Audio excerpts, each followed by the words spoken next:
அண்மையில் உங்களுக்கு தெரியும் நீர்கொழும்பில் சிறைச்சாலையில் ஏற்பட்ட நெருக்கடி, அதே போன்று நேற்று முதல் நாள் மார சிறைச்சாலையில் ஏற்பட்ட நெருக்கடி தொடர்பாக இன்றைக்கு ஒரு சிலர் விசேடமாக எதிர்க்கட்சியினர் இன்னைக்கு சந்தோஷத்தை திகழ்கின்றவர்களாக, சந்தோஷப்படுகின்றவர்களாக, மகிழ்ச்சியில் குதூகலிக்கின்றதை காணக்கூடியதாக இருக்கின்றது.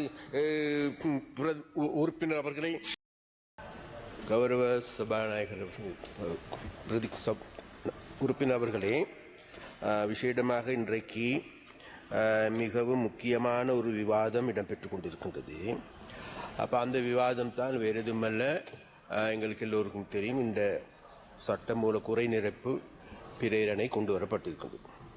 அப்போ இந்த குறை நிரப்பு பிரேரனுடைய நோக்கமே வேறு எதுவுமல்ல, கடந்த காலத்திலும் சரி இப்போதும் சரி இந்த மக்களுக்கு நிவாரணம் வழங்குகின்ற ஒரு நடவடிக்கைகளை முன்னெடுப்பதற்கான குறை நிரப்பு பிரேரணை. அப்போ இந்த பிரேரணை சம்பந்தமாக இதனுடைய முக்கியமான நோக்கமாக இருந்தது வேறு எதுவுமல்ல, நமக்கு எல்லோருக்குமே தெரியும், தித்வா புயல் என்பது இந்த நாட்டை ஒரு ஸ்தம்பித நிலைக்கு கொண்டு வந்த ஒரு நிலம். அப்போ தித்வா புயலின் பொழுது இந்த நாட்டில் மக்கள் பாதிக்கப்பட்டார்கள். முழு நாடுமே ஒரு ஸ்தம்பித நிலைக்கு வந்தது. அப்போ அந்த நிலையிலிருந்து எமது நாட்டை மீட்டெடுக்க வேண்டிய தேவை இருந்தது. அப்போ அதன் காரணமாக மக்களுக்கு நிவாரணம் வழங்க வேண்டிய தேவை இருந்தது. அப்போ அந்த நிவாரணங்களை வழங்குவதற்கான செயற்திட்டத்தை முன்னெடுப்பதற்கு இன்றைக்கு இந்த சட்டம் மூலம் விவாதிக்கப்படுகின்றது. அப்போ அதன் பொழுது நாங்கள் மிகவும் தெளிவாக சொல்லுகின்றோம். விசேடமாக இன்றைக்கு காலையிலிருந்து எதிர்கட்சி தரப்பாக இப்பொழுது நிஷாம் காரியப்பர் அவர்கள் குறிப்பிட்டார்கள் இந்த இடத்தில், அதாவது இந்த எதிர்கட்சிகள் அல்லது எங்களுடைய அரசாங்கம் எடுத்துக்கொள்ளால் முன்னைய அரசாங்கங்கள் தொடர்பாக விமர்சனங்களை மாத்திரம் செய்கின்றது. அதனால் அந்த விமர்சனங்கள் வேண்டாம், அதனால் அதிலிருந்து மீண்டு பழைய பாணியில் விழுந்து விட வேண்டாம் என்று கேட்கின்றார்கள். ஆனால் இன்றைக்கு என்னமோ இந்த விசேடமாக மக்கள் பாதிக்கப்பட்டிருக்கின்றார்கள். அந்த பாதிப்பிலிருந்து மக்கள் மீண்டெழ வேண்டும். அந்த பாதிப்புக்கு கடவுளிடம் கூட பிரார்த்தனை செய்கின்ற நபராக இன்றைக்கு நிஷாம் காரியப்பர் அவர்கள் திகழ்கின்றார். அதற்காக நான் அவரை வரவேற்கின்றேன், எந்த விவாதமும் கிடையாது. இருந்த போதிலும் கூட இதற்கு பல்வேறு மேனிய விடயங்களை பற்றி பேசுகின்ற பொழுது உண்மையாக அவர்களுடைய நிலைப்பாடு எவ்வாறு இருந்தது, அதாவது விசேடமாக இன்றைக்கு இந்த சட்டமூலம் தொடர்பாக அவருடைய நிலைப்பாடு என்ன, அப்போ அந்த சட்டமூலம் சம்பந்தமாக இது நல்லதா கெட்டதா அல்லது மக்களுக்கு தேவையா இல்லையா என்பது தொடர்பாக அவங்களுடைய நிலைப்பாடு என்ன. அதே போன்று இதற்கு முன்னர் பேசிய ஏனைய நபர்களை தேடி பார்க்கின்ற பொழுது, அதே போன்று நாமல் ராஜபக்ச அவர்கள் பேசுகின்ற பொழுது நாங்கள் பார்க்கின்ற பொழுது எவ்வாறான நிலைப்பாடுகளை முன்னெடுத்திருந்தார். எது எவ்வாறான போதிலும் கௌரவ உறுப்பினர் அவர்களே, என்னுடைய அமைச்சு மீன்பிடி அமைச்சு, அப்போ இந்த மீன்பிடி அமைச்சின் கீழ் விசேடமாக உங்கள் எல்லோருக்குமே தெரியும், இந்த தித்வா புயலின் பொழுது பெருவாரியாக பாதிக்கப்பட்டது. எங்களுடைய இறால் பண்ணைகள் அரைத்து கொண்டு சென்றது, அதே போன்று நூற்றுக்கணக்கான படகுகள் காணாமல் போனது, வள்ளங்கள் காணாமல் போனது, ஆயிரக்கணக்கான வலைகள் இல்லாது போனது. அப்போ அந்த நிலைமைகள் இருந்து அவர்களை மீட்பதற்கான நடவடிக்கையை நாங்கள் எடுத்தோம். அப்போ அதன் பொழுது பாதிக்கப்பட்ட அனைத்து படகுகளையும் மீள பெற்றுக் கொடுப்பதற்கான நடவடிக்கை எடுத்திருப்போம். அது மாத்திரமல்ல, உடைந்த அல்லது சேதமுற்ற படகுகளை திருத்தி கொடுப்பதற்கான நடவடிக்கைகளை நாங்கள் எடுத்தோம். அது மாத்திரமல்ல, வலைகள் வள்ளங்கள் அனைத்தையும் மக்களுக்கு நாங்கள் பெற்றுக் கொடுப்பதற்கான நடவடிக்கைகளை எடுத்தோம். அது மாத்திரமல்ல, கடந்த காலங்களுக்கு உங்களுக்கு தெரியும், இப்பொழுது எனக்கு முன்னர் பேசிய ஒரு சிலர் குறிப்பிட்டார்கள், இன்றைக்கு இந்த கடல் தொழில் அமைச்சின் காரணம் மூலமாக மக்கள் பாதிக்கப்படுகின்றார்கள், இன்றைக்கு வள்ளங்கள் கரை ஒதுக்கப்பட்டிருக்கின்றது என்று குறிப்பிட்டார்கள். ஆனால் நான் ஒரு விடயத்தை மாத்திரம் சொல்லுகின்றேன், நாங்கள் இந்த நாட்டில் ஆட்சி பீடத்துக்கு வருகின்ற பொழுது எங்களுக்கு எல்லோருக்குமே தெரியும், இந்த நாடு என்பது ஒரு வங்குரோத்து அடைந்த நாடாக இருந்தது. அதன் கீழ் மக்கள் பாதிக்கப்பட்டிருந்தார்கள். மீனவர்கள் தங்களுடைய கடலுக்கு செல்ல முடியாது, படகுகளை கொண்டு செல்ல முடியாது. அது சிறிய படகுகளா பெரிய படகுகளா என்பது இல்லை. இந்த படகுகள் அனைத்தும் கரையில் ஒதுங்கி கட்டப்பட்டிருந்தது. அதான் உண்மை. அந்த நிலைமையிலிருந்து மாற்றியமைப்பதற்காக நாங்கள் முதலாவதாக வந்த உடனேயே இந்த மீனவர்களுடைய வாழ்க்கை மீள் கட்டி எழுப்புவதற்காக, அவர்களுடைய ஒரு புத்துணர்ச்சி ஏற்படுத்துவதற்காக நாங்கள் எங்களுடைய மானியங்களை கட்டியெழுப்பினோம், மானியங்களை வழங்கினோம். மானியங்கள் வழங்கியதன் காரணமாகவே மீண்டும் இந்த மீன்பிடித்துறை சகஜ நிலைக்கு வந்தது அல்லது சுமூக நிலைக்கு வந்தது என்பதுதான் உண்மை. அது மாத்திரமல்ல, அதன் பிறகு எங்களுக்கு எல்லோருக்கும் தெரியும், தித்மா புயலின் கீழ் பாதிக்கப்பட்டதன் பிறகு மறுபடியும் அது மாத்திரமல்ல, இப்பொழுது இந்த எரிபொருள் விலை அதிகரிப்பு காரணமாக மக்கள் பாதிக்கப்பட்டார்கள், எங்கள் படகுகள் பாதிக்கப்பட்டன. அப்ப அதிலிருந்து அவர்களை மீட்பதற்கு, அதிலிருந்து அவர்களை உதவி செய்வதற்காக இன்றைக்கு உங்களுக்கு தெரியும் என்று நினைக்கின்றேன். அதாவது சிறிய படகுகளுக்கு, ஒரு நாள் படகுகளுக்கு ஒரு நாளைக்கு 25 லிட்டர் படி 25 நாட்களுக்கு 50 ரூபாய் மானியம் வழங்குகின்றோம். ஒரு லிட்டருக்கு 50 ரூபாய் மானியத்தை நாங்கள் பெற்றுக் கொடுக்கின்றோம் கௌரவ உறுப்பினர்களே. அது மாத்திரமல்ல, பல நாள் படகுகளுக்கு 1,50,000 ரூபாய் நாங்கள் மானியமாக அந்த படகுகளுக்கு பெற்றுக் கொடுக்கின்றோம். ஏனென்றால் இந்த நெருக்கடியான நிலையின் பொழுது அந்த மீனவர்கள் அல்லது அங்கு இருக்கின்ற கடல் தொழிலாளர்கள் தாங்கள் மீண்டும் கடலுக்கு செல்ல வேண்டும், மீன்பிடி துறையில் ஈடுபட வேண்டும், அதன் மூலமாக ஒரு மாற்றத்தை ஏற்படுத்த வேண்டும் என்பதுதான் எங்களுடைய தேவையாக இருந்தது. அந்த வகையில் இன்றைக்கு எங்களுடைய பக்கம் இருந்து நாங்கள் பார்க்கின்ற பொழுது நாங்கள் இவ்வாறான பல்வேறு நடவடிக்கைகளை நாங்கள் எடுத்து வருகின்றோம். இவ்வாறான பல்வேறு நடவடிக்கைகள் எடுப்பது மாத்திரமல்ல, இன்றைக்கு எங்களுக்கு ஆஸ்வாசம் திட்டத்தை எடுத்துக்கொண்டாலும் கூட இது நாள் வரைக்கும் 4 லட்சமாக இருந்தது, அது மேலும் பல லட்சங்களாக மாறுகின்ற ஒரு வாய்ப்பு ஏற்படுத்தியிருக்கின்றது. அது மாத்திரமல்ல, இங்கு இருக்கின்ற எங்களால் பாதிக்கப்படுகின்ற அனைத்து மக்களுக்கும் நிவாரணங்களை பெற்றுக் கொடுப்பதற்கான நடவடிக்கைகள் நாங்கள் எடுத்து வருகின்றோம். அந்த வகையில் கௌரவ உறுப்பினர்களே, தற்பொழுது விசேடமாக மலையகம் மீண்டும் ஒரு நெருக்கடியான நிலைக்கு தள்ளப்பட்டிருக்கின்றது. மலையகத்தில் வாழ்கின்ற மக்கள் மீண்டும் தாங்கள் இருப்பிடங்களை இழந்த மக்களாக மாறியிருக்கின்றார்கள்.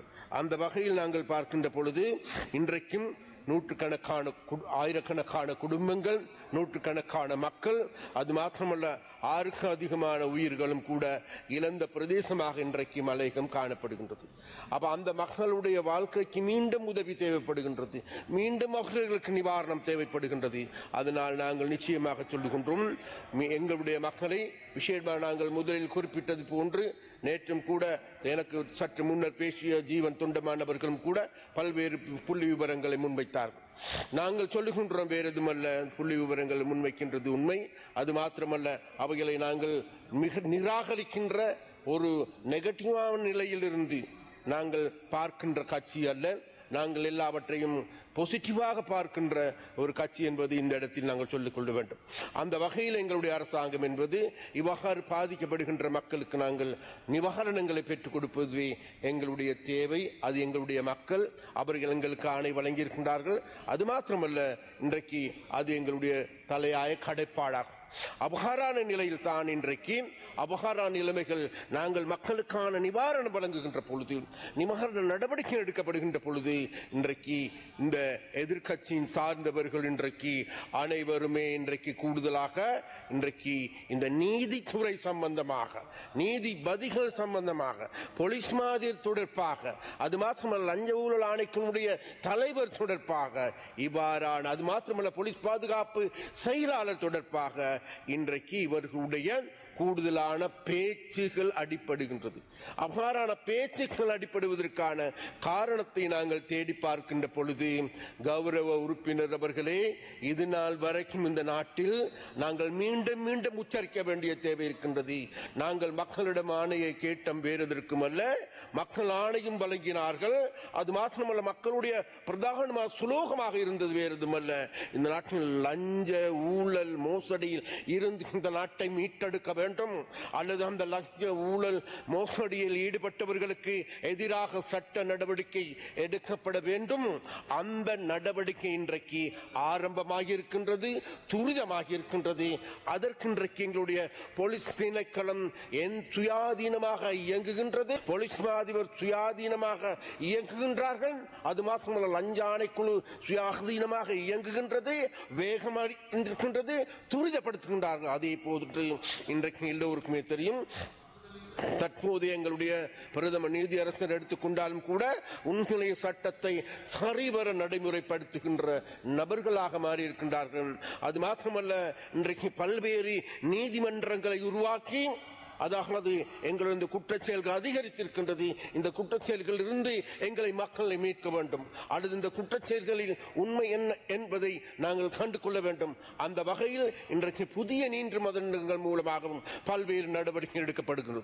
அது மாத்திரமல்ல, அண்மையில் உங்களுக்கு தெரியும், நீர்கொழும்பில் சிறைச்சாலையில் ஏற்பட்ட நெருக்கடி, அதே போன்று நேற்று முதல் நாள் மார சிறைச்சாலையில் ஏற்பட்ட நெருக்கடி தொடர்பாக இன்றைக்கு ஒரு சிலர் விசேடமாக எதிர்க்க இன்னைக்கு சந்தோஷத்தை திகழ்கின்றவர்களாக, சந்தோஷப்படுகின்றவர்களாக, மகிழ்ச்சியில் குதூகலிக்கின்றதை காணக்கூடியதாக இருக்கின்றது உறுப்பினர் அவர்களே. அதே போன்று நாங்கள் ஒரு விடயத்தை மாத்திரம் இந்த இடத்தில் சொல்லுகின்றோம். மார சிறைச்சாலை எடுத்துக்கொண்டாலும் கூட, அதே போன்று நீர்கம்பு சிறைச்சாலை எடுத்துக்கொண்டாலும் சரி, ஏனைய சிறைச்சாலைகள் எடுத்துக்கொண்டாலும் சரி, எங்களுடைய இறுதியான நோக்கமும் குறிக்கோளும் இந்த நாடு என்பது சிறைச்சாலைகள் இல்லாத நாடு, அல்லது குற்றவாளிகள் இல்லாத நாட்டையே உருவாக்க வேண்டும். ஆனால் எங்களுக்கு தெரியும், கடந்த காலங்கள் இந்த நாட்டை நாசம் செய்த நாசகார கும்பல் வந்து எங்களுடைய இளைஞர்கள், யுவதிகளை எங்களுடைய இந்த போதைப் பொருளுக்கு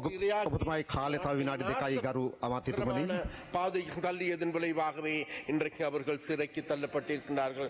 அதனால் அந்த சிறையில் இருக்கின்ற பிரச்சனை என்ன என்று எங்களுக்கு தெரியும். சிறைகள் வாடுகின்ற பொழுது அந்த மக்கள் எவ்வாறான நெருக்கடியில் இருக்கின்றார்கள் என்றால், நாங்களும் சிறையில் வருட கணக்கில் சிறையில் இருந்தவர்கள், சிறையில் வேதனைப்பட்டவர்கள். அது மாத்திரமல்ல, போலீஸ் பாதுகாப்பில் இருந்தவர்கள். போலீஸ் பாதுகாப்பின் கீழ் என்ன ஏற்படுகின்றது என்பது எங்களுக்கு தெரியும். சிறையின் திரை வாழ்க்கை என்பது எவ்வாறான வாழ்க்கை, எவ்வாறான மன அழுத்தங்களை கொடுக்கின்றது என்பது எங்களுக்கு தெரியும். அதனால் நாங்கள் அந்த சிறை வாழ்க்கையில் இருந்து அவர்களை மீட்பதற்கு, அந்த சிறை வாழ்க்கைக்கு முற்றுப்புள்ளி வைப்பதற்கான செயற்திட்டத்தை நாங்கள் முன்னெடுத்து வருகின்றோம் கௌரவ உறுப்பினர்களே. அந்த வகையில் நாங்கள் எதிர்பார்க்கின்றோம், எதிர்வரும் காலங்களில் இந்த நாட்டில் இருக்கின்ற இந்த குற்றச் செயல்கள் இல்லாத நாட்டை உருவாக்குகின்றோம். அந்த குற்றச் செயல்கள் இல்லாத நாடை உருவாக்குகின்ற பொழுதே நிச்சயமாக நாங்களும் நீங்களும் இந்த நாட்டில் இருக்கின்ற மக்கள் எடுத்துக்கொண்டாலும் சரி, நிச்சயமாக ஒரு நல்லது ஒரு சமுதாயத்தை உருவாக்க முடியும் என்று நினைக்கிறேன். அந்த வகையில் நாங்கள் இன்றைக்கு இந்த எங்களுடைய அரசாங்கமானது, நாங்கள் ஒரு புறத்தில் நாங்கள் இந்த சட்டத்துறை எடுத்துக்கொண்டாலும் சரி, ஏனைய நீதி சபைகள் எடுத்துக்கொண்டாலும் சரி, போலீஸ் துறை எடுத்துக்கொண்டாலும் சரி, இவைகளை சரியான தளத்தில் வைப்பதற்கான வேலை திட்டங்களை நாங்கள் முன்னெடுக்கின்றோம். அது மாத்திரமல்ல, அவ்வாறான செயல்பாடுகளை முன்னெடுக்கின்ற பொழுது இந்த எதிர்கட்சியினர் மீண்டும் ஏதாவது ஒரு குழப்பத்தை ஏற்படுத்த முடியுமா, மீண்டும் மக்கள் மத்தியில் ஒரு கிளேசத்தை ஏற்படுத்த முடியுமா, அதாவது மன அழுத்தங்கள் கூடிய பிரதேசங்கள் எங்குவோ, மன அழுத்தங்கள் கூடுதலாக இருக்கின்ற நிறுவனங்கள் எதுவோ, அந்த பிரதேசங்களுக்கு சென்று, அந்த மக்களிடம் சென்று, அந்த சிறை கூடங்களுக்கு சென்று மீண்டும் ஏதாவது ஒரு கலவரத்தை ஏற்படுத்த முடியுமா, மீண்டும் ஒரு ஜூலை கலவரத்தை ஏற்படுத்த முடியுமா? அதன் மூலமாக இந்த அரசாங்கத்திற்கு ஏதாவது ஒரு நெருக்கடி என்கின்ற வேலை திட்டத்தை, இந்த பாவித்தனமான செயற்பாடுகளை முன்னெடுக்கின்றவர்களாக இன்றைக்கு மாறி இருக்கின்றார்கள். அதனால் நாங்கள் ஒரு விடைக்கு மாத்திரம் சொல்லுகின்றோம், இவர்கள் எதை செய்தாலும் என்ன சொன்னாலும் இந்த நாட்டில் இருக்கின்ற மக்கள் என்பவர்கள், நாட்டின் தமிழா, சிங்களமா, முஸ்லிமா என்கின்ற மக்கள் என்பவர்கள் இனியும் அவர்களுடைய அந்த இனவாத பொறிக்கு அல்லது மதவாத பொறிக்கு விழ மாட்டார்கள். அதே போன்று இங்கிருக்கின்ற மக்களை எடுத்துக்கொண்டாலும் கூட எதிர்வரும் காலங்களில் உணர்ச்சி வசப்பட்ட முடிவுகளை எடுக்க மாட்டார்கள் என்றும், உணர்வு பூர்வமான முடிவுகளை எடுப்பார்கள் என்றும், இன்றைக்கு மக்கள் உணர்வு பூர்வமான முடிவுகளை எடுக்கின்ற ஆற்றல் உள்ள மக்களாக இலங்கை மக்கள் மாறியிருக்கின்றார்கள். அதனால் இவர்களுடைய சித்து விளையாட்டுக்கள் இனியும் பலிக்காது என்று கேட்டுக்கொண்டு இந்த இன்றைக்கு இந்த பிரேரணை අවසන් කරමු අමාත්‍යතුමනි. விசேடமாக இந்த மக்களுக்கு உதவி வழங்குகின்ற வேலை திட்டத்தை முன்னெடுப்பதற்கு சக்தி கிடைக்க வேண்டும் என கேட்டுக்கொண்டு விடைபெறுகின்றேன். நன்றி, வணக்கம்.